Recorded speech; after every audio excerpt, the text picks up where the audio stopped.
Good evening, everybody, and welcome to tonight's event for the Unbound Book Festival. My name is Alex George, and I'm the director of Unbound. And tonight's discussion is called You Do the Math.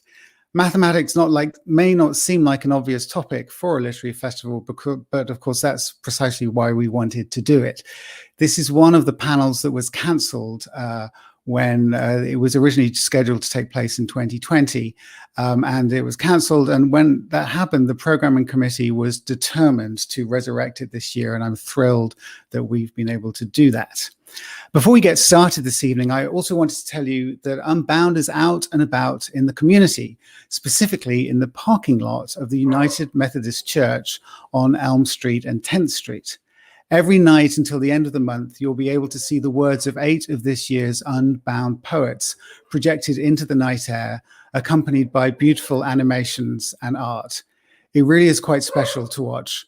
The words are lovely in themselves, but when paired with the visual enhancements, they take on a new depth and resonance. If you're downtown any night, do stroll by to take a look. And I apologize for my dog barking in the background. Something's obviously going on downstairs. As you may know, the festival has always been completely free to attend, whether in person or online. And that wouldn't be possible without the generosity of hundreds and hundreds of donors and people who have supported us financially over the years. There is a list of everybody who's given over the last couple of years on the website, which is unboundbookfestival.com. It's a very long list, and we're very grateful to everybody who has contributed and made this possible. Support comes too from the Office of Cultural Affairs and the Convention and Visitors Bureau of Columbia, Missouri. And we're also grateful to the Boone Electric Cooperative Foundation and the Assistance League of Mid-Missouri for their support. Particular thanks this evening goes to tonight's sponsor, Restoration Eye Care. We're very grateful to them for their continued support of the festival over the past few years. Unbound is all about audience interaction, and we'd love you to join the conversation just as you would if we were gathering in person. Please feel free to post questions for the panelists in the chat box, and they will get to them towards the end of the session. And to encourage you to participate, we will, as usual, be giving away a copy of each of the panelists' most recent books to one randomly selected audience member who asks a question. It is now my pleasure to welcome this evening's moderator, Dan Edidin. Hi, Dan, Alex. how are you? I'm good. How are you, Alex? I'm great, thank you very much. I'm very much looking forward to this discussion today. Me too. Yeah. I will take off and leave you to it, and I'll see you again at the end. All right, thanks. Hello, my name is Dan Edidin. I'm a math professor here at the University of Missouri. I was actually approached to run this panel over a year ago when we thought we would have a regular festival. So I've been looking forward to this evening for over a year. We have three authors who have written very different mathematically themed books. So we have Eugenia Cheng, who's known for some of her work popularizing mathematics and how to think about mathematics. Catherine Chung, who's written a mathematically themed novel, and Karen Olsen. Her book I would describe as a memoir, which is also a historical account of Andre Weil, who's an eminent 20th century mathematician. So it should be a very interesting evening. I think they'll have some quite interesting insights into math and literature, and I'm looking forward to hearing what they have to say as well.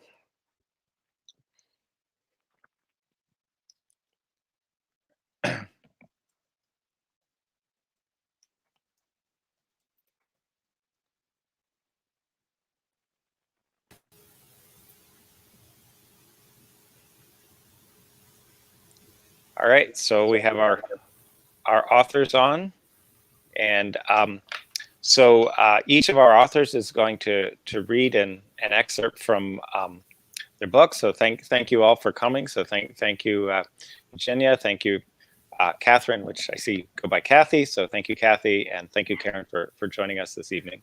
Thank you.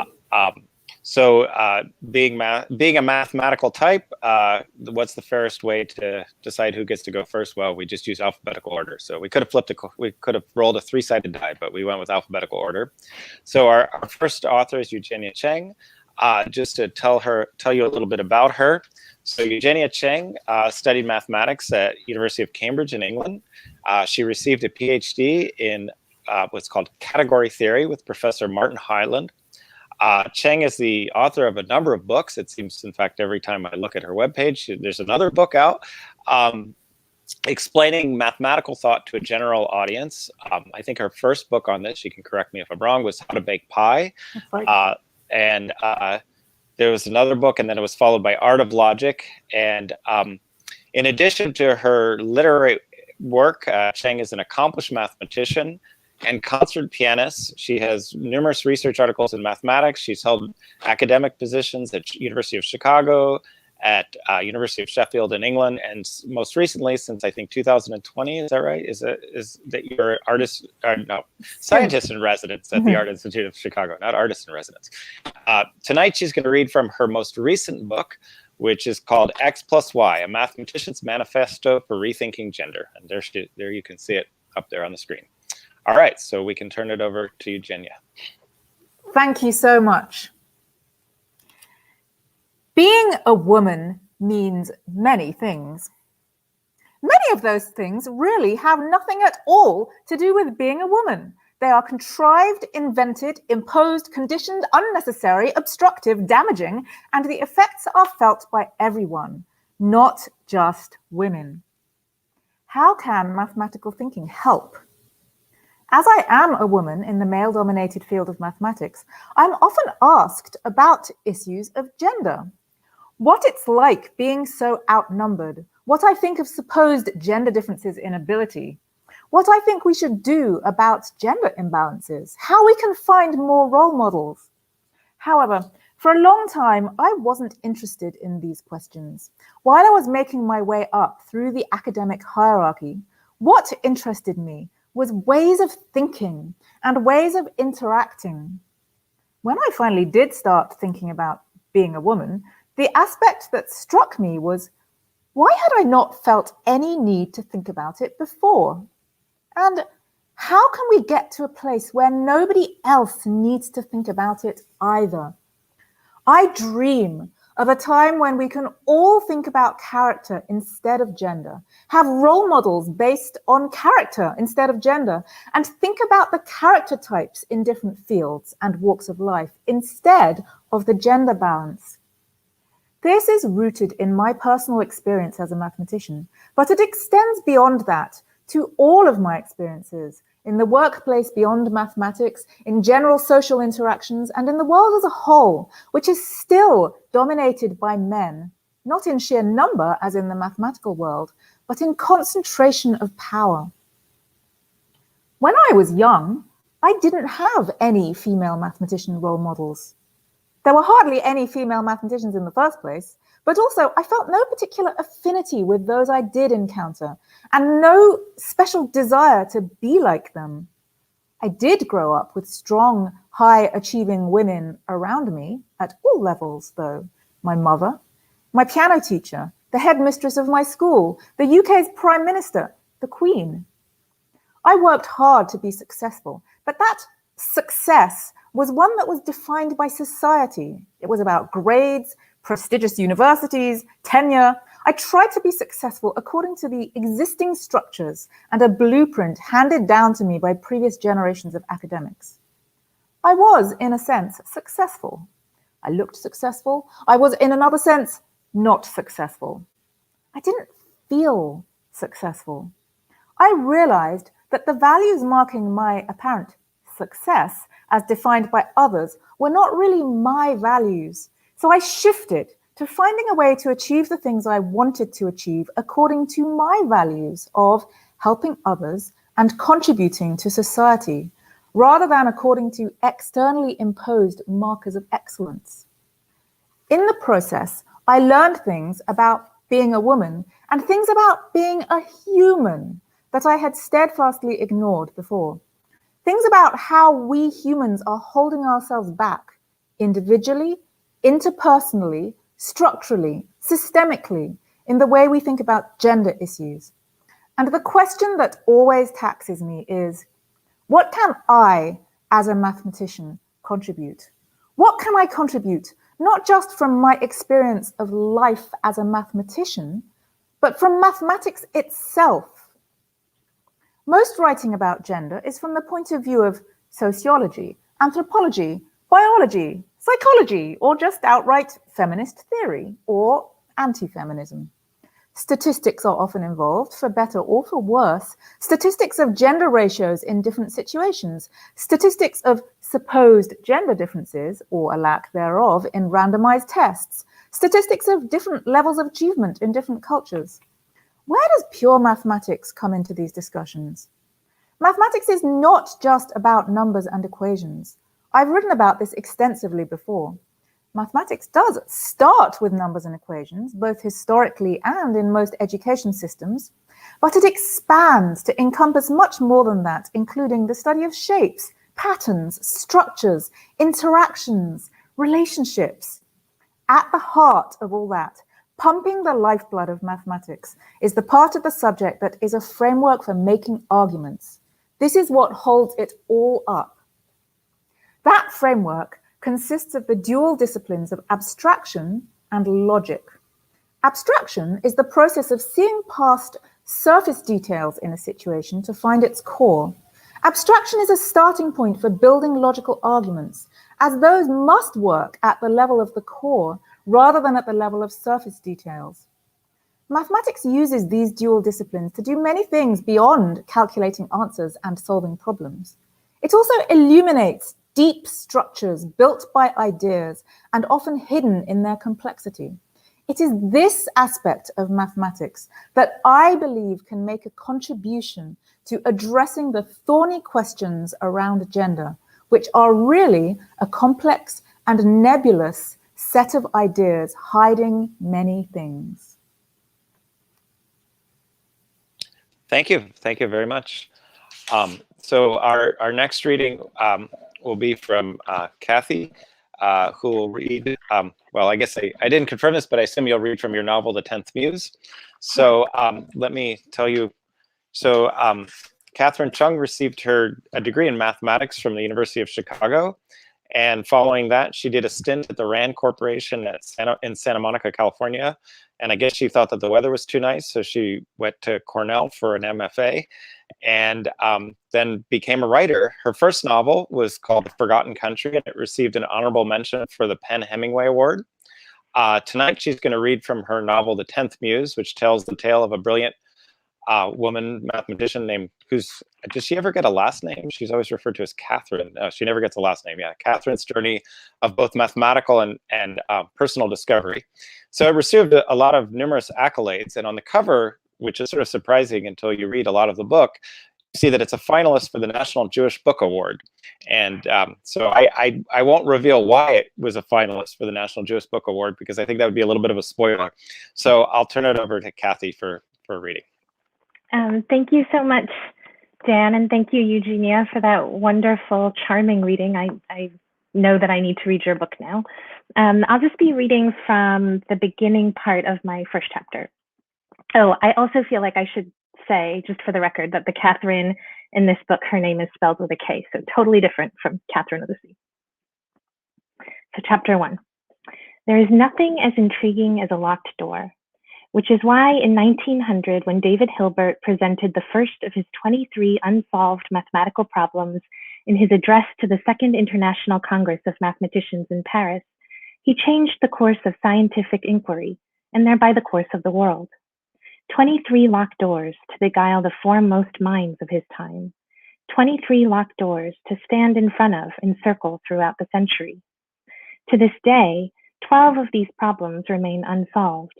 In my youth, I dreamed of scaling the heights myself and drawing forth a solution, as gleaming and perfect as Excalibur. One day, I told myself, I would open one of Hilbert's fabled doors, join the honors class of mathematicians who have conquered one of those 23 problems, whose names will be known throughout time. I've lived long enough to know now that no matter what one's contributions, one falls in and out of favor. Even Hilbert, even Einstein. For now, I am in the amusing, slightly awkward position of finding that while my reputation is on the rise, my actual presence, my opinion, my thoughts are less relevant than ever. I'm invited less and less to participate in things that involve actual math. Nobody asks me to advise or work with them anymore. I suppose everyone is waiting for me to die. Certainly, no one expects me to be on the cusp of a new discovery. But here's a secret. I've recently found a key to a door that has long been hidden, a mystery I feel I was born to unravel. And not just any mystery, but a door that could lead to the solution of part of the eighth and most famous of Hilbert's problems, the Riemann hypothesis, which predicts a meaningful pattern hidden deep within the seemingly chaotic distribution of prime numbers. I've told no one yet, because I know that until I have all the evidence in order, I'll be laughed at, the same as if I suddenly announced I'd fallen in love. At my age, all passions look foolish to outside eyes. If I were a man, it'd be different. I don't mean that as an admission of envy, but as a statement of fact. Because who has time for envy anymore? The days speed by so quickly, gaining momentum with each passing month. The fear that I'll die before I get to the end fuels my work, and I wake with an urgency that feels like an echo from youth, a reflection of the desperation I felt in my early years when I feared I'd miss my chance. Perhaps this is why I dream more and more of people from my grad school days, my old competitors and colleagues, my professors, and especially Peter. In my dreams, everyone is dying. They lie down one by one in perfectly ordered graves that proceed along a straight line, head to toe, forming a road that points at the horizon.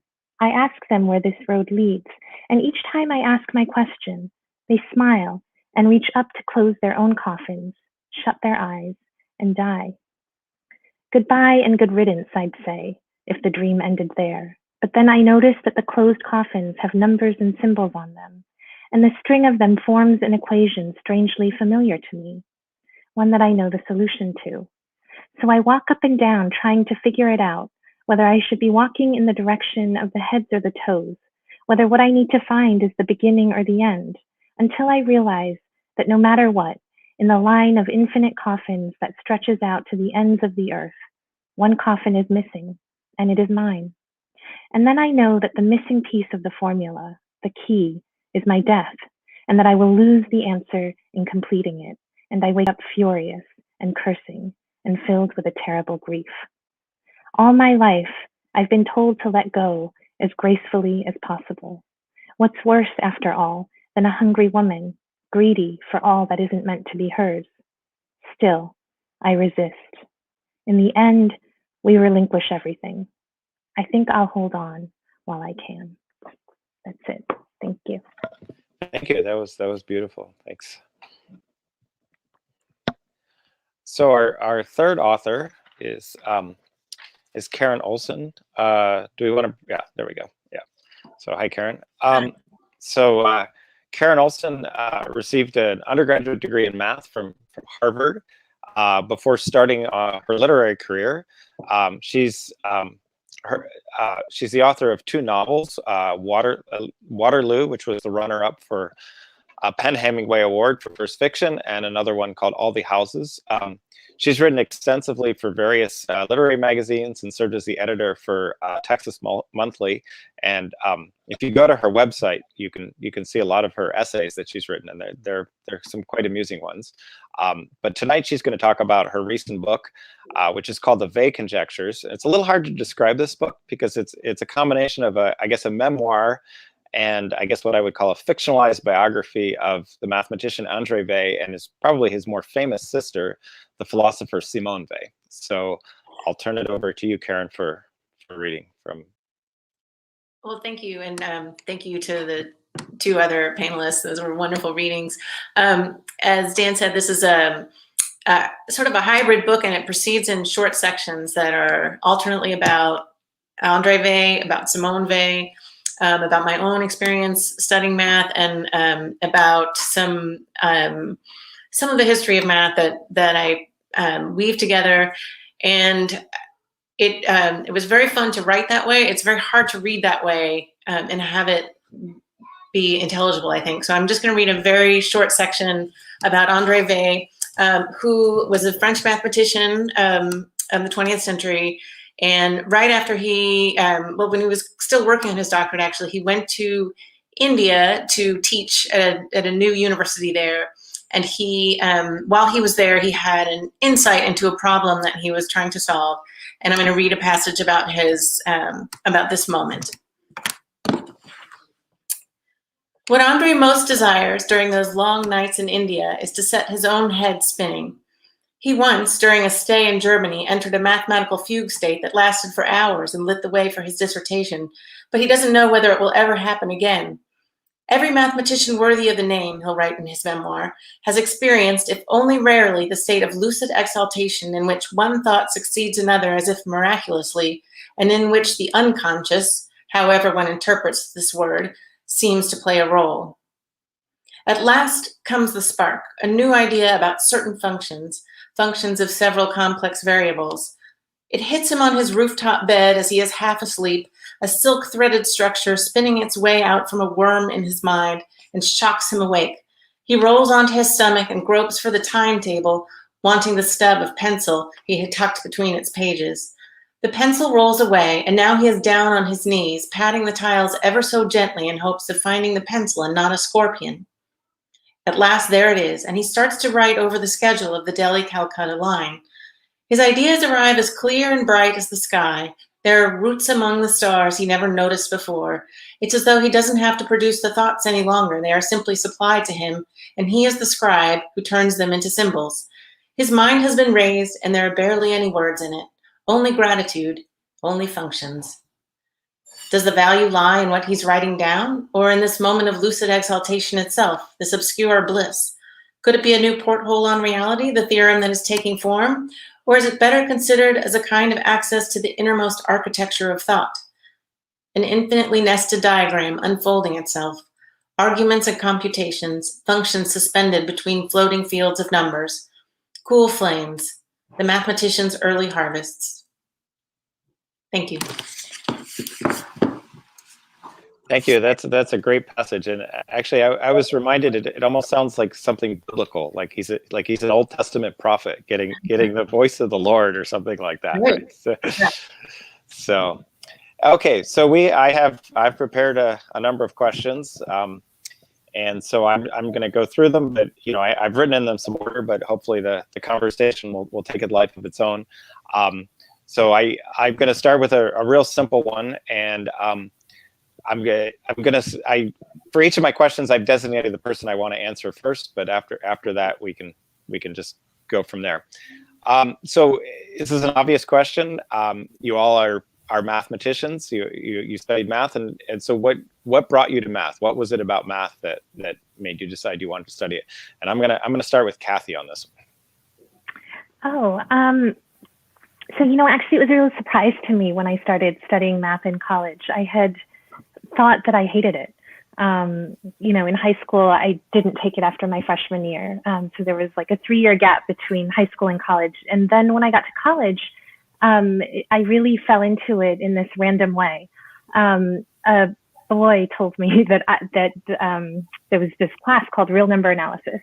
And he looked at me and he said, "But that's not for you." And I became very curious about this class that was not for me. And so I went to the bookstore and I picked up the real number analysis book. And it was not like any math I had done before. It's about the set of real numbers and how do you prove that it's infinite and just all these, and I had never done sort of like real proof-based math before either. And I became very curious about the words inside the book, and the ideas that I felt like they raised. And I took this class and fell completely in love with it, actually. And I think the thing that I loved was partly the language, also the elegance.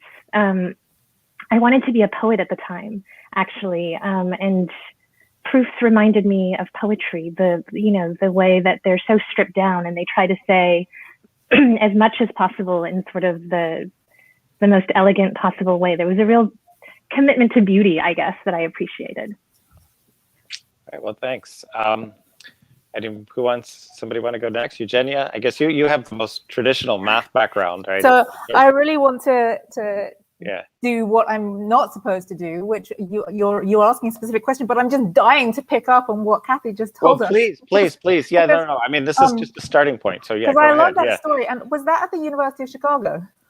It was, and I actually really wanted to ask you about your time at the University of Chicago. Well, so here's the thing, that I taught real number analysis at the University of Chicago, and I described it to everyone as poetry. And one of the things that I say in my book is about the types of people who think they're really great at math, and that it is often the male students, not always, but that's why I come up with new ungendered terminology for it, so that I would often get these very, very overconfident male students who thought that they were great at it, and then I would get female students who thought that they were terrible at it, and they were really upset, but actually they were doing really well, and the male students who thought they were great at it were doing much worse, and they got a big shock at their first midterm when it turned out they weren't really doing that well at all.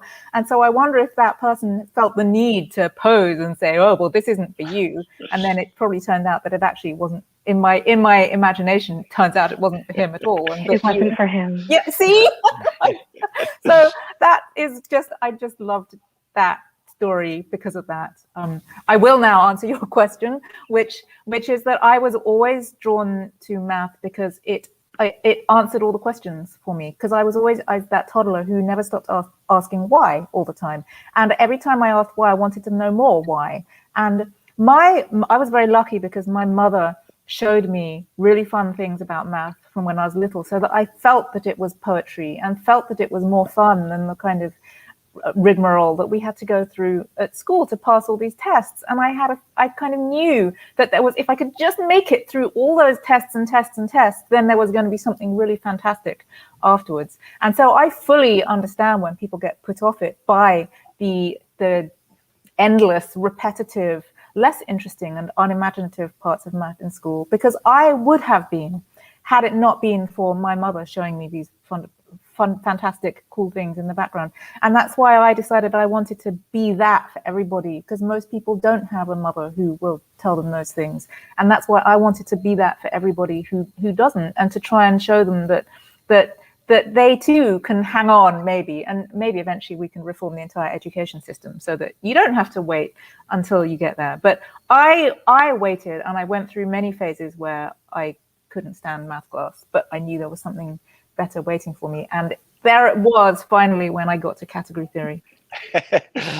The math, as you call it in your book, it's the math for mathematicians, right? The mathematics of mathematics. It kind of, I was drawn deeper and deeper into why does this happen and why does this happen? And then I felt that science explains the world, and math explains science, and pure math explains math, and algebra explains pure math, and category theory explains algebra. And finally, what explains category theory? Well, higher dimensional category theory explains that. And what explains that? Higher dimensional category theory explains higher dimensional category theory. So now I'm home, because now that's the final thing that kind of explains itself. So Karen, Eugenia, it sounds like you're in Kathy's row of coffins, actually. Oh, that's the last element. That what you said rings so true, because right now I have a son in 5th grade, and man, converting fractions to decimals, you do just want to say, like, hang in there, like, it's going to get way better, but I understand my history is your favorite subject right now. So I, like Kathy, I went to college not expecting to study math. I just wanted to take a little, because I'd always liked it. And originally I thought maybe computer science, but then I went to a summer program where it was my first encounter with actual mathematicians and abstract math, and I was just like, holy crap, this stuff is amazing. And then I went back, and my sophomore year I took a rigorous real analysis course, and I loved it. And I still wasn't convinced I should major in math, because I thought I wanted to be a writer. But ultimately it became clear to me that I was spending most of my time on math, and that I wanted to take a lot more math courses. And so it just made sense to make that my major and not a side gig. All right. Well, anybody, you guys ready to move on? So actually, I'll add a personal note, because you were talking about your mother. So obviously, I'm a mathematician, and I had a mother who was a mathematician. And I learned math from my mother. And so I had the advantage that I knew what was coming. But interestingly, she has a story a little bit like Kathy. She was going to be a comparative literature major at Brandeis University, and they made her take a math class, and the rest is history. So she dropped the comparative literature part and went on with math, which was a benefit to me because here I am. So however many years later. So my next question is essentially, I mean, so obviously you guys have two roles here as creative writers and as mathematicians. So I'm just going to ask the parallel question of what drew you to creative writing, and when did you start thinking of yourselves as a writer? And I think I'll start this one with, just to go around. I'll start this with Karen again. So I mean, I know both of you guys mentioned, all of you guys mentioned something about writing already, but I'll pick it up with where did you get the idea that you were going to be a writer? I was always interested in journalism. I think really from watching Superman and Margot Kidder being this reporter, I thought that was really cool. But I kind of put writers on a pedestal, and I write about this in the book, that I was actually at this math summer program where I got so interested in math, talking to a future mathematician who was also at the same summer program. And I said to him, like, okay, yeah, you want to be a mathematician, blah, blah, blah, but deep down, you really want to write a novel, right? And he was like, no. And I couldn't believe it. I thought everyone, in their heart of hearts wanted to write novels. And I was like, okay, yeah, you'll get your PhD. But then, I was like really, probing him, like, I think, ultimately, surely you would want to write a novel. And he was just horrified. He was like, I would never want to write a novel. And at that point, I kind of was like, oh, maybe this is actually something particular to me and not just like what I thought of as just the highest aspiration a person could have and, maybe unavailable to me. So that was a real eye opener. So I continued to be interested in nonfiction writing too. And so I came at writing both through journalism and writing fiction. And one thing I enjoyed about writing The Vague Conjectures is it took both sort of my nonfiction side and my more speculative side, and I got to weave those together in a new way. All right, thanks. Eugenia, you want to take this, since you sort of followed the traditional math PhD, you write math papers, and then one day you're a writer. So how did I've always loved writing though, and I think it's like the fact that I really like baking, mostly because I like eating.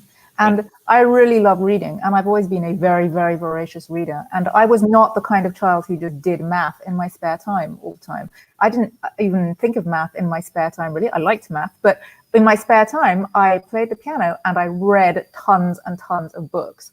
And so I think that reading and writing kind of go together in my brain, because I think about that as a way of communicating. And I always liked writing. I wrote a lot of articles in school, and I used to write for the university newspaper. But really, I never really thought of writing a book specifically. I haven't sort of spent my whole life going, oh, I really want to write a book. But what I really want to do is communicate with as many people as possible. And it started for me because the internet got invented and YouTube became a thing. And that meant suddenly I could communicate mathematics to people without having to be constrained in the previous ways, and that I didn't only have to teach people in my own institution. I could reach tons of people.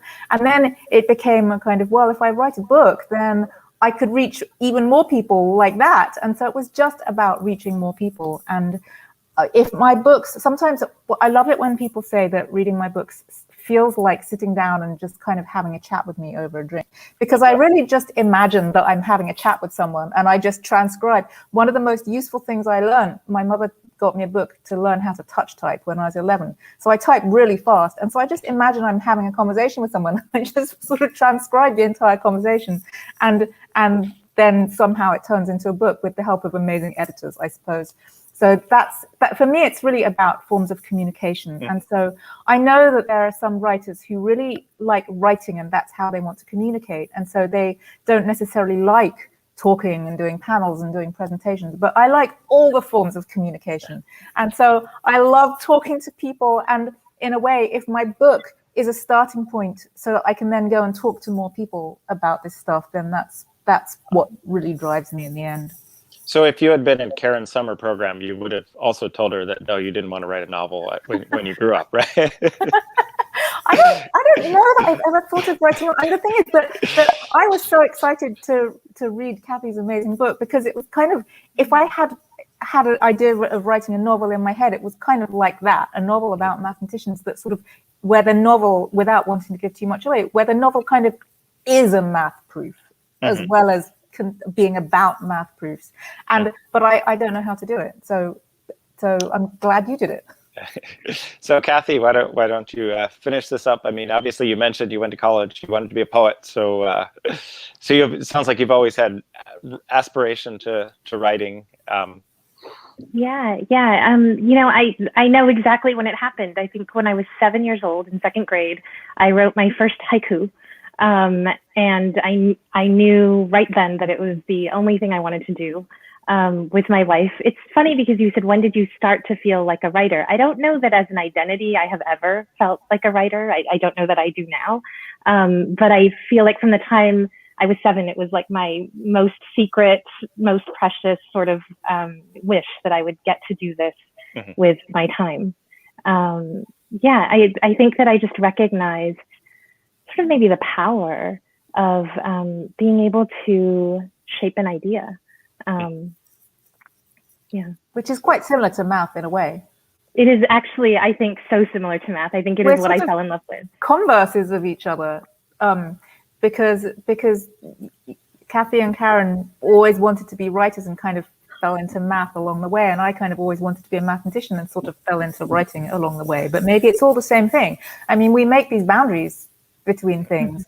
And I have, because I've had to teach proofwriting to math students a lot in, for example, the real analysis course. And I try to explain that writing a proof is like writing a poem or a piece of music or a book. But it has structure and it has a beginning and middle, and it has something that you're trying to tell, and that maybe you don't just sit down and try and write it from the beginning to the end. I mean, I know some people have written books by just putting a piece of paper in a typewriter and typing, but mostly I think people don't do that, and maybe plan things out broadly and then fill things in and then edit them, and that persuading students that writing a proof is like that. You don't just write thoughts out in order and leave it, and that it's an art form, and that it has expression, and that it has beauty, all those things. And so I think that it's not so different from each other. So you're perfectly segueing into my third question. So you have math identities, writer identities, and so how does the process of creative writing compare to the process of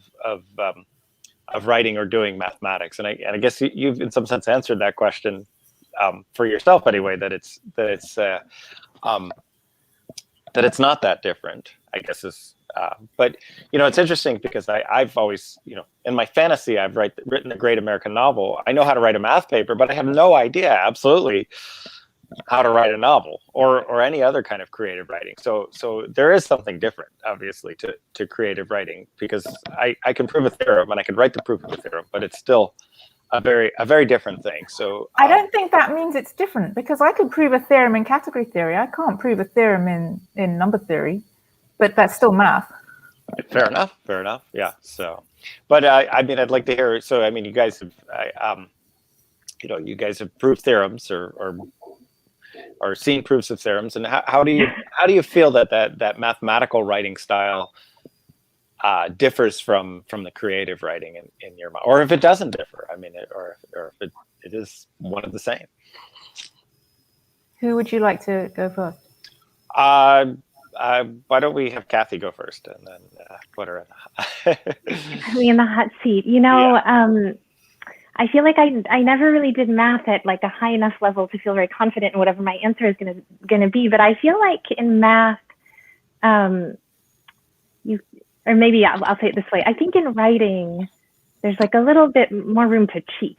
If there's another, I feel like you can get away with things in writing, but not in good writing. The thing I remember about math actually is that before I had really fallen into it, I would get these problem sets back, and my TA maybe would write nonsense in the margins, and it was actually my favorite thing. I loved sort of being held to it because I knew it was nonsense, right? I was just trying to get myself to the end of the thing. I didn't really know how to get there, so I would sort of fudge like a line. Yeah, well, I've seen that. and- Yeah, I've seen that in grading. Yeah, and the truth is, I don't really think that you can get away with it in writing either. But I think maybe people let you get away with it a little bit more. So that's my totally hot take answer. But I think I tend to agree with Eugenia. I don't think that they are actually so different. And when I was researching for this book, there were a number of things. There were quotes, I guess, by other mathematicians and writers that I wrote down and loved. One was, these mathematicians in Göttingen.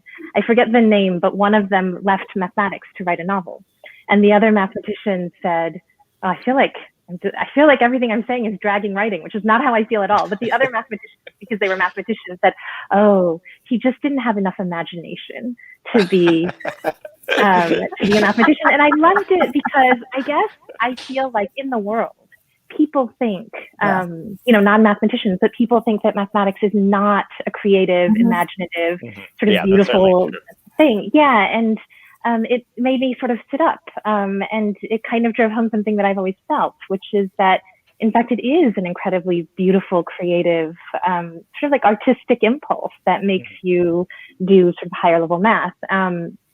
And so I actually think it's a very similar impulse, which is to sort of go into a world that's partly your own making, right? Where you get to decide what you're going to do and what you're going to look at and what you're going to think about. And I think in those ways, it's very similar. Karen? So I think one of the similarities for me is that they're both really immersive in a way I don't find myself as immersed in other things. Like the level of absorption I feel when doing either one is stronger. And I would say this in math. Something about, I think writing being verbal, I can always get distracted by a word because it makes me think of another, a word that's related to something I have to do out there. And I think something about math, because it's more typically you're working with something that isn't verbal. I don't know. I think I can get lost in it a little more in a good way. But in both cases, I think whether it's a story or a proof, and like Kathy, I have not actually, I don't have a doctorate in math, so I feel a little bit of a novice there. I think both in a proof and in working on a story, there's this sense of kind of looking at patterns that have come before, examples that and kind of following them halfway, but then finding the point where you leap off, or you imagine something new. And so there's a lot of, to me, a similar sensation of like, okay, I know steps 1, 2, 3, 4, and 5, and then I'll go through them a lot. Like 1, 2, 3, 4, 5, what's 6? 1, 2, 3, 4, 5, what's 6? And like trying 6A and 6B and 6C. And even though in a story there's infinite options for 6, and in math there's many more rules, I think to me that that process feels analogous. That's interesting. So, well, you guys, it may make me feel hopeful that maybe one day I will. I can. It's all just about butt in the chair. That's what it is. Yeah, I guess. Well, there's definitely that. I tell that to my students, right? When they struggle with math, I say, I tell them it's like running. If you don't train, you're not going to be able to run the marathon, right? But it's interesting listening to Kathy and Karen, because I'm the other way around. I am a mathematician, and I have written my own proofs, but I haven't written my own fiction. And so I feel that I can see the analogy between writing a math proof and writing fiction, but I'm really curious about why I feel that writing fiction is difficult. I would love to write fiction, but I don't feel like I can start because there's this infinity out there of everything. Whereas with math, there's something particular that I'm trying to understand that I already know is there, and I'm just trying to understand it. Whereas with fiction, like I don't even know what I would start with. But I suppose when you're starting your PhD, you also don't know what you're going to start with, and then your supervisor helps you pin something down. And so maybe that's where writing workshops or exercises help, where someone says, okay, write a story about this, and that kind of gets you going. I don't know, but I really wanted to pick up on something Kathy said about what you can get away with, because I think that in math we're using rigor and logic, and in fiction maybe it's about whether we can bring an audience with us. Like, will the audience actually still be with us? Will they believe us or whatever? And in math, it's kind of, will the audience believe us as well? Because although we're trying to be rigorously logical, what we're really trying to do is convince some other mathematicians. And what they will let you get away with, and I think this is the wonderful thing that kind of ties up all three of our books. And this is a little contentious now, but what they will let you get away with might depend on who you are. Because, so in Kathy's book, and not to give too much away, but there's this fantastic moment, there's all this stuff about women mathematicians who aren't believed or who aren't taken seriously. And I've had a kind of experience, so I don't know if I can say any more without doing spoilers for Kathy's book, but what's happened in my life is that I have been unable to get away with something in a proof, but it turns out to be the exact same thing that somebody else has already gotten away with, except that, they were a male mathematician and nobody was bothered when they said it. But when I said it, they go, oh, wait, there's something wrong there. And the thing is, there is something wrong there. It's correct. There is something wrong there, but nobody minded or noticed when the other male mathematician said it. And so there is that. All right. Well, so I had I'm going to skip from question 3 to question 5 on my list, skipping 4 and 4A because you led me right there. So you guys are both mathematicians. They, have had roles as mathematicians, has had roles as writers. How do people react to you? So of course you're all women. 2 of you are Asian. So there are stereotypes about women in mathematics. There are stereotypes about Asians in mathematics. So I'm just really curious about how the world reacts to you in your, with your hat of as a mathematician or writer. And I guess Eugenia, I'll just keep you, I'll let you keep, since you sort of went already on this vein, I'll let, you led right into my question here. So I'll let you keep talking about that, but then I really want to hear from Kathy and Karen as well. So yes, as an Asian person doing math, I get many people saying to me, well, of course you're good at math, you're Asian. And along with, of course you're good at the piano, you're Asian. And I gave a public talk in Hong Kong a couple of years ago, and I told them that there's this stereotype in the West that all Asians are good at math, and the whole audience in Hong Kong just had hysterics for minutes because the idea of them all being good at math was so funny to them. So I will say that I think it's really important. I didn't used to want to be a role model because I thought we don't need female role models. Women can do everything that men can do. And then I realized that not everyone is brought up with that belief, and people, or at least people are told other things.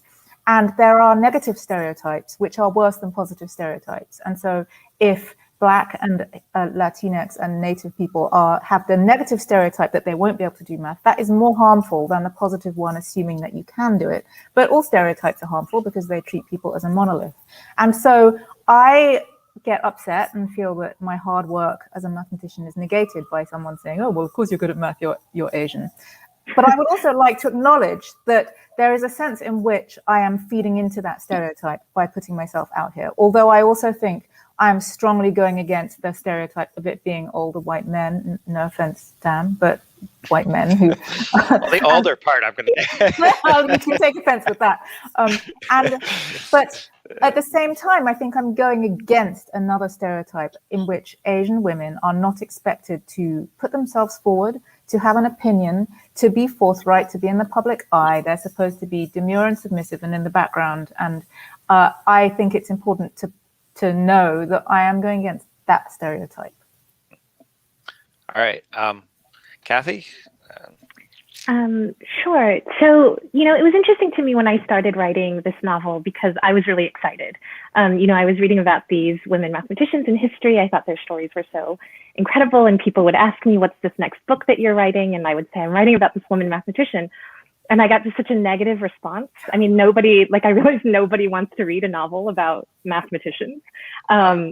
Except for mathematicians. Well, except maybe for mathematicians. But what really surprised me was how many of my friends who are women said, oh, well, I'm dyslexic when it comes to math, or, oh, I hate math, or, oh, I could never do math. I mean, there was this really emotional, negative response. And it surprised me. I feel like, what else in the world do people go around saying that they're bad at or hate as if it's a marker of pride? You know, people don't say like, oh, I hate art, like I can't stand it, right? I mean, but I felt like they were announcing something to me in these conversations, and I became really curious about it.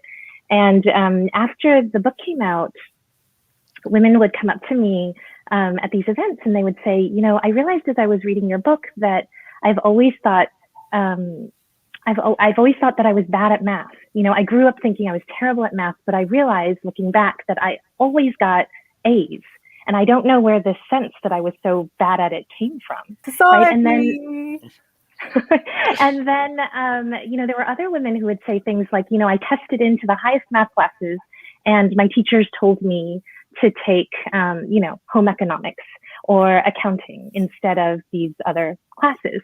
And so this isn't really answering your question, Dan, but I guess I did think a lot about sort of the way in which gender and identity play into what you think you're allowed to do or what you should do. And it was this really interesting thing because I had to sort of confront my own dislike for mathematics. And I realized that part of it is that, you know, it's not, I think especially if you're Asian and a girl, it's not, you know, like if you're in high school, it's not like, woohoo, I'm good at math, you know, like nobody right. is like happy for you, right?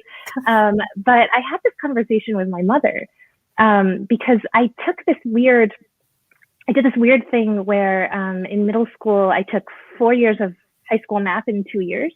It was a state-run experimental program. And I asked my mother, why did you put me in this weird math program? And she said it was because your 6th grade math teacher said that you were really bad at math and he wanted to hold you back a year.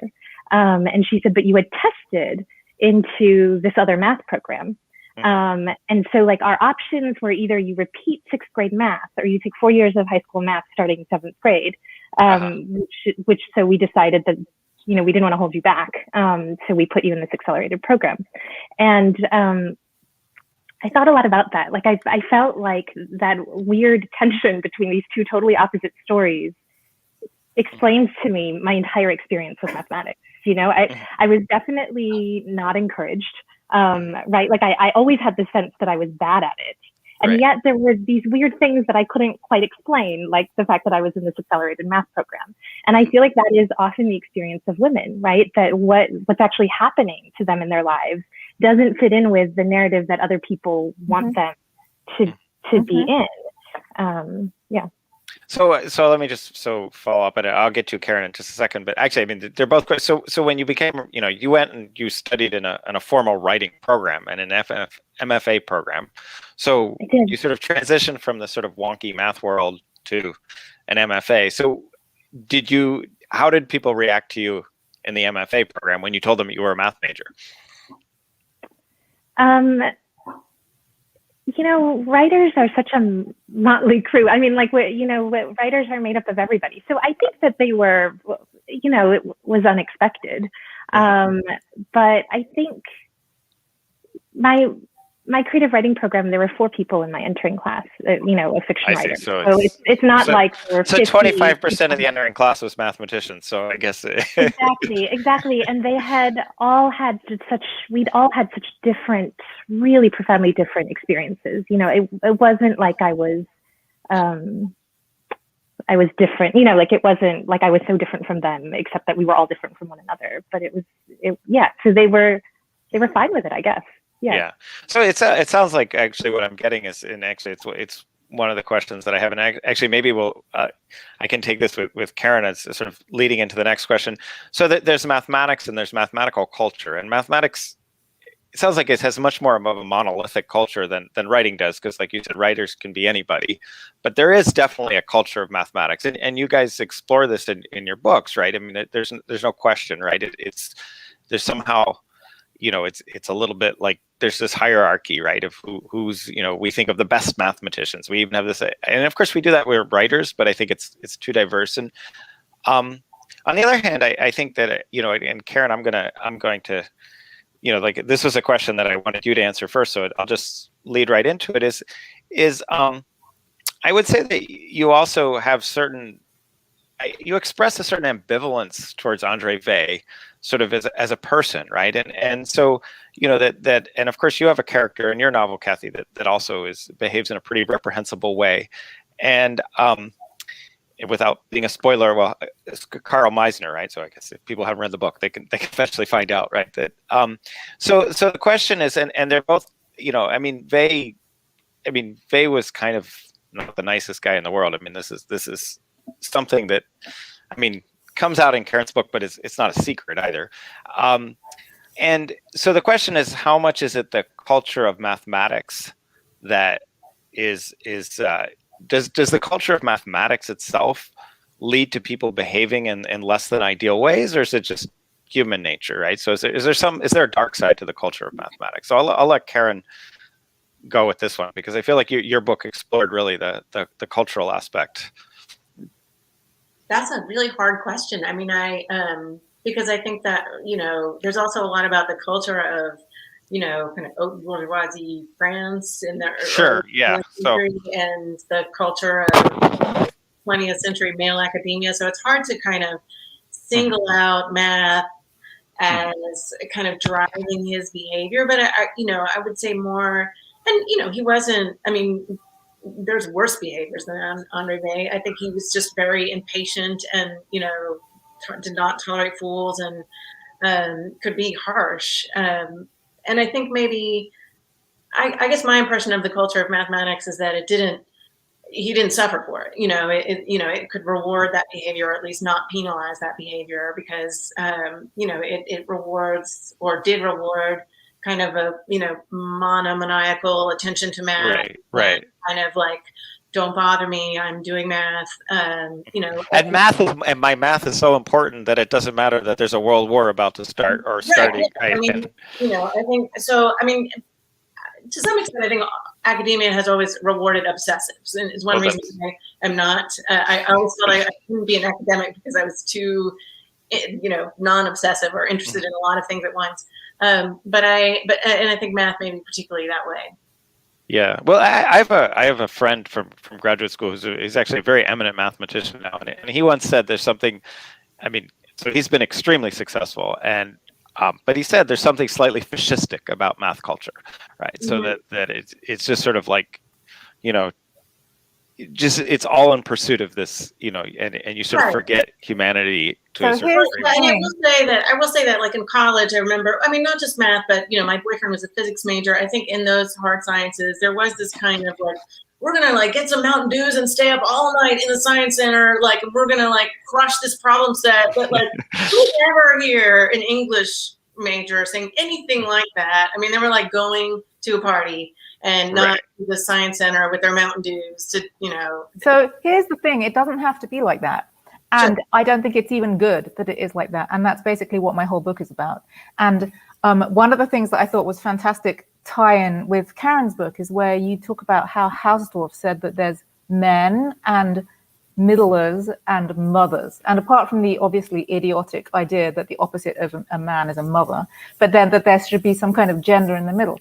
And so what I'm talking about in my book is how cultural and behavioral characteristics play into what the culture and the world is like, and how that then leads to male domination and suppression of women, oppression of women and suppression of women. And so I decided that we need a new way to think about it that isn't related to gender anymore. And so I coined these terms ingressive and congressive, where ingressive is about the kind of monomaniacal, individualistic, competitive, single-minded behavior, and congressive is about thinking about the community and thinking about other people and bringing people together and being collaborative. And that mathematics and the world has been rewarding ingressive behavior for ages, without good reason, I think, except that it's associated with traditional male behavior, and that society has been over rewarding and overvaluing traditional male behavior for a really long time, and that's what keeps the patriarchy propped up. Whereas actually congressive behavior is better for society and probably better for mathematics. And I think that congressive people might make better mathematicians, because instead of skipping over steps in your proof because you think you're so great and it's all obvious and anyone who doesn't think it's obvious is dumb, you actually think about why things are true and you collaborate and you work together with people instead of just competing with each other and keeping secrets. We all collaborate in congressive research culture. We all collaborate with each other. We share our ideas way before publication. And so by the time you're publishing, everyone already knows what you're working on because you've been talking to people about it for ages. And I think that's healthier and also more productive. And that if we could have that kind of mathematics culture much earlier, starting in school, instead of all these competitions and standardized tests and speed and saying, okay, you're a math person, you're bad at math. And that, funnily enough, we keep telling girls that they're bad at math and that boys are really good at math. And that then that by a kind of side effect, we'll become more inclusive of everybody. And in particular, that I think will go some way to correcting the gender imbalance. All right. So Kathy, is there anything you want to add on this about, because again, you have some dark sides to mathematical. I mean, your novel is certainly, in some sense, it's about the culture of mathematics, and not everybody behaves in the best possible way. Of course, it's a novel. If everybody behaves in the best possible way, probably nobody would write. You need tension, obviously, to write it to novel. Well, but it's also life, right? And what I loved about everything that Karen and Eugenia said is that I don't think mathematics culture is so separate from the world that it's in. I mean, it's not like literary culture or, the Me Too movement showed Hollywood culture, film culture. It's I think in every field. Mm-hmm. These things that we're talking about, this bad behavior can be encouraged if, finance culture, right? It's not like math is uniquely bad in this way. And some of the things that were in my book was from when I was reading about women scientists, right? Not women mathematicians. What I realized is in the 20th century, so many of the stories about these early women scientists were stories about either they're being totally ignored or stories about theft. I mean, that's just the truth. But I think that that's not just true in mathematics culture. I think it's true. I have friends now who tell me about meetings in which they have an idea and then immediately everybody's attributing it to some guy who was sitting at the table and didn't say anything. So I think, I loved everything Eugenia said because I think it applies not just to mathematics, but just to how are we going to live? Yeah. Broader society has been doing all of this, and this is what is keeping the status quo propped up. Yeah. So I think actually, in some ways, since I've been a graduate student, I think the culture of mathematics has improved exactly because there's been much more collaboration. There are summer programs. There are more summer programs. It's not just like you get to be a math person because you did amazingly on some contest, right? There's many more opportunities for collaboration, and the number of, somebody tracked this actually, like the number of co-authors per paper has increased significantally in the last 50 years, right? So and I think that mathematicians were really ahead in making everything freely available online. Right. People put all their work online. They blog frantically, extensively in the earliest stages of their research, sharing their ideas. I mean, I feel too vulnerable to do that because I know that everyone is waiting to jump on me and tell me I'm wrong. And there have been so many occasions where people have just been, even in personal discussions, some male person has just been so ready to tell me I'm wrong without any particular reason. So it takes a certain amount of confidence and, or rather social safety to be able to do those things. But mathematicians, in my experience, have been doing that really, really early and been really keen on online everything so that everyone can share everything. And I think that shows that deep down there's a lot of congressive urges in there, and that we're all in society broadly, we've all been under pressure to learn to be as ingressive as possible to be successful, and that we can also unlearn it. And I learnt it to be successful in academia. And I think it's the thing that Karen said about that you didn't think that you could go into academia because you weren't obsessive enough. And so I made myself like that in order to be successful in academia because I thought that's what I had to do. And then I sort of became really unhappy and didn't like myself. And that's why I quit, and which is now why I do loads of things. And I'm no longer just single-mindedly, I'm single-mindedly obsessive about wanting to spread the love of math, but that's not like I just want to work on this one particular theory of higher dimensional categories. So we have a few questions from the audience since we're getting towards the end of the show. So so we have a question from James Endersby, which I think is fits right in with where we are in the discussion, and he asks, do you think literature such as yours can be used to attract more women to study math and other STEM disciplines? So I don't know who.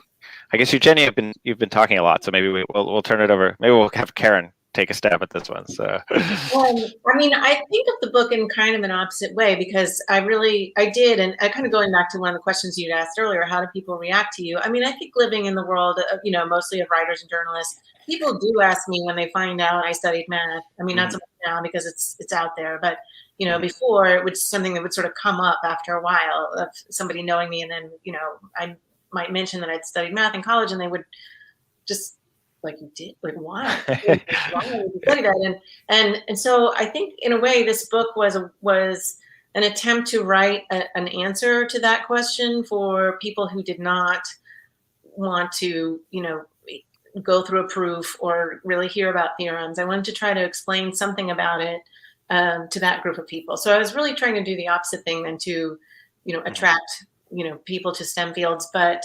I have received, some emails from younger readers who are going into math, and I mean, I think they were already attracted to the field. But it's nice to know that they, found the book heartening, or dovetailed with their interests already. Kathy, I mean, obviously you wrote about a woman mathematician, so that's. Yeah. Do I think that it can be used to attract more women? I think maybe literature can spark an interest in the people who read it. Like, I didn't know that you could think about math this way, right? Like, I think that if they've been stuck, doing, converting fractions to decimals, they might think, oh, like, there are all these beautiful ways in which you see math in the world, and how wonderful. And so I think that that's very exciting. I think that it's probably more important that we teach math that way, that we, right. Well, that's like in actual math classes, from a young age, right. But I think a book like Kathy's has a really important role to play in just putting into people's imagination the concept of a woman mathematician, because we just don't have enough of them in the media and in fiction, and all the Hollywood movies that are about mathematicians are about weird older white guys who are strange in some way. And so just putting it into people's consciousness in an emotional way which is what I think literature and fiction is about. It's to engage with people through their emotions. And I think that's really important, so that we don't just have characters in novels where the women are all just falling in love with men and having babies, where they're doing other things, because women do in fact do other things than that. So there's a question again. This is from Tom in the audience, which leads right where. So can you recommend some other books, fiction or nonfiction, for people who want more math in their reading lives? Apart, obviously, your own books. But anybody want to take a stab at that? I mean, that's. I mean, certainly there are certainly other interesting math themed books out there. But any ones that particularly strike you? Okay, Kathy. I have to look up the title. Yoko. Hold on, let me look this up. Somebody else. The Mathematician and the Housekeeper. Is that? Yes. Oh, I read that a long time ago. Yeah, I read that a long time ago. I was going to have to look up the author. But have you looked up Yeah, Yoko Ogawa. It's a beautiful book. Okay, I think if I put this in the chat, people can see this. I hope. I'm not sure. So, how do you spell that? The Housekeeper and the Professor, and it's by Yoko Ogawa. Ogawa. Okay, Housekeeper and the Professor. And Ursula Le Guin has a book called The Dispossessed, which is like I'm not sure I spelled that right. Maybe I'll put. Yeah, or if you can, yeah. So what I've noticed is that there are curiously many female mathematician characters in Agatha Christie books. And I read them all when I was little and loved them. And I think that the process of solving murder mysteries is quite a lot like doing mathematics. Well, yeah. And so I loved following those along. But I didn't notice any of these subtle details when I was young. And I've been rereading them when I used to take planes. I would read them on planes because it makes the journey go really quickly. And I noticed all of this social commentary. So there is some unfortunate, she was part of a certain time in history when luckily, mostly we've moved on from some of those ideas. But she was really feminist in some ways. And she has these snarky, strong female characters. And there's surprisingly many female mathematicians. And I love the one who realizes that she's going to make more money as a woman. She's going to make more money being a high-end housekeeper than a mathematician. I think that's one of them. But I keep noticing this recently. Yes, there are the rest of my books.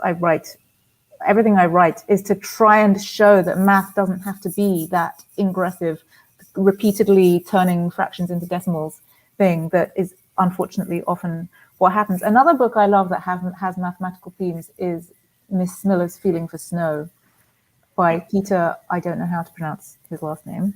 Oh, is this Smiller's Sense of Snow? Wait, Miss Miller's Feeling for Snow. Oh no, okay, that's a different book. Peter, okay.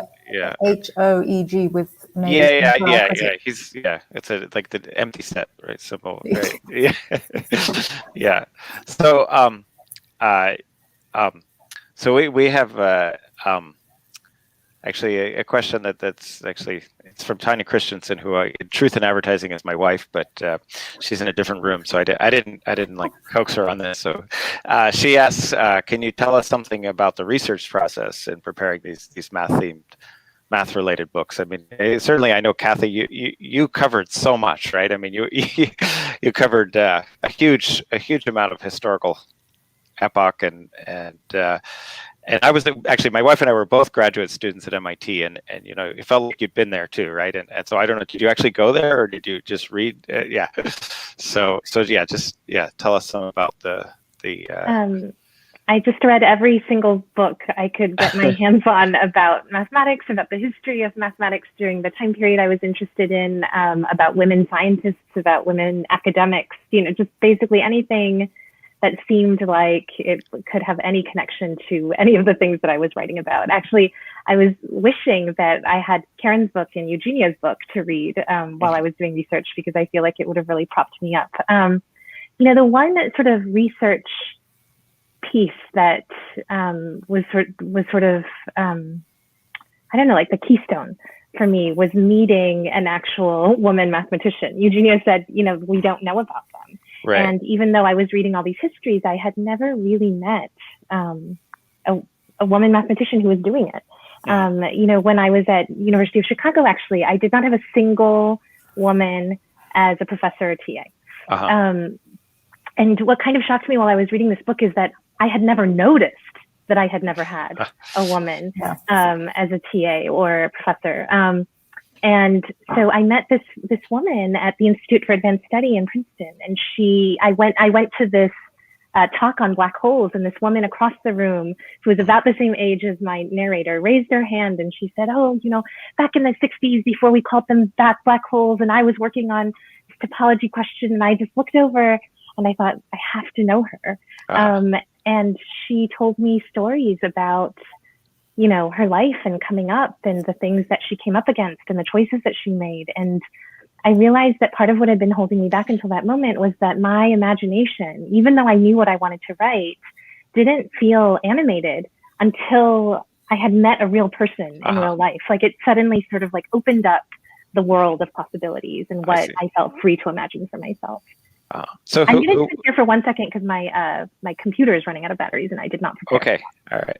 So Karen, again, your book also has a very broad range. So I, you know, again, how did you do the research, and how did you come up with the topic, for that matter? You know, I just kind of dove in, and actually, you know, one reason I admire Kathy is my book came out of a sort of failed attempt to write a novel about mathematicians, and it just became a little too crowded, and I didn't know what direction it was going to go in, and so I was trying to figure out what to take out of that novel, and I was like, you know, who doesn't belong in this novel at all is Andre Bey. I don't know what he's doing here. And so in the beginning, I was just trying to figure out why I didn't even want to write about Andre Weil. And I was like, well, I think in part it's because he was the brother of Simone Weil. And I just find the idea of these brilliant siblings very compelling. Right. That they also, I think they drew me because although, I think it's a little too simplistic to say that he's a mathematician and she's a writer, it's also not wrong. And so it was kind of these two things that I had been so drawn to, realized in this pair of brilliant siblings who also lived this very dramatic life. So, and there's a ton that's been written about Simone Weil. So there was a lot to read about her and a lot of information about Andre just in the biographical material about her. Right. There's her letters to him, which were fascinating. I could dust off the high school French and just do my best. And then, just I read sort of, not randomly, but very kind of eclectically about math, everything from histories of ancient math, because Simone Weil loved ancient math, to just kind of whatever came across the transom. I mean, I didn't, before when people are asking about, favorite math books, one that a kooky book that I love that I think is just a monograph, or not just a monograph, but it's published maybe by the American Mathematical Society, is this book called The Autobiography of Julia Robinson. Do you guys know this book? Her sister, so Julia Robinson is a mathematician at Berkeley, who, went through the whole, at the time when she was a mathematician, her husband was a mathematician at Berkeley, and they had nepotism rules. Oh yeah, that's right. Yeah. So she couldn't be a full professor there herself until she had already won, I can't remember what incredible prize. I mean, she was inducted into some major society, and finally I guess we'll give you a job. But she was really incredible, and but her sister wrote biographies, popular biographies of mathematicians. She wrote a biography of Hilbert, and I forget who else. So this autobiography of Julia Robinson is actually by her sister. It's not an autobiography, but because Julia Robinson was so shy, I think she just at the end of her life let herself be recorded by her sister, and her sister wrote it down. So it's a collaborative biography of her and her math, and there's quite a bit of there's papers attached as an addendum to this. It's a little book, but I guess I'm just fascinated by her. So it has really nothing to do with my book. It's just a book that I read in the process that I recommend. I see. So, all right. Karen, can I tell you? Oh, can I tell Karen a very quick story? I got an email from a professor at MIT, actually, and he sent me a copy of a letter that Berkeley requested because he had been Julia Robinson's student, ended up a professor at MIT, and they asked him to write a letter when they transferred her to an actual professor instead of a lecturer, and they asked what kind of teacher she was. And he wrote the snarkiest letter, which a zillion years ago, which he sent to me, in which he says she was, one of the best teachers that he had ever had. And he's sort of surprised, and he wonders if this is required, for all of the professors that they're considering hiring, or if they're only asking because she's a woman. But it was sort of a thrill to get the female because I thought, no, she was already an eminent. Yes, absolutely, yeah. Yeah, no, she's not the. I mean, Olga Tosky-Todd is another example, right? Where she couldn't. I think she was at Caltech, maybe. I think that she was, but not as a professor. But anyway, I've got a chat here that we're getting to the time to wrap things up. So this was a great evening, and thank you guys for sharing. And I have to admit, I was a little nervous, I've never done this sort of thing before, so I was a little nervous how this would go. But you made it really easy for me because you had such wonderful and interesting and insightful things to say. So thank you very much. So I think Alex is there's Alex. Yeah, he's come on to put us to bed, I guess, right?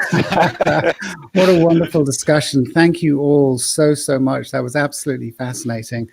I stopped doing math pretty much as soon as I could, I'll admit it, but that was illuminating, and I enjoyed every minute of it. So Eugenia, Kathy, Karen, Dan, thank you all for a wonderful evening. So our winner tonight for the question was James Endersby. So James, if you would email us at mail@unboundbookfestival.com to get in touch, and we'll arrange to have everyone's books sent to you. So congratulations for that. You're in for a treat, I know. Again, thank you to our sponsor tonight, Restoration Eye Care, excuse me. On Thursday, we are back with our final poetry reading of the festival with 3 more exceptional poets. Next Tuesday is our final Missouri Bicentennial panel. And then on Friday, April the 23rd, is our keynote with Jericho Brown and Tracy K. Smith. And I hope to see you all then.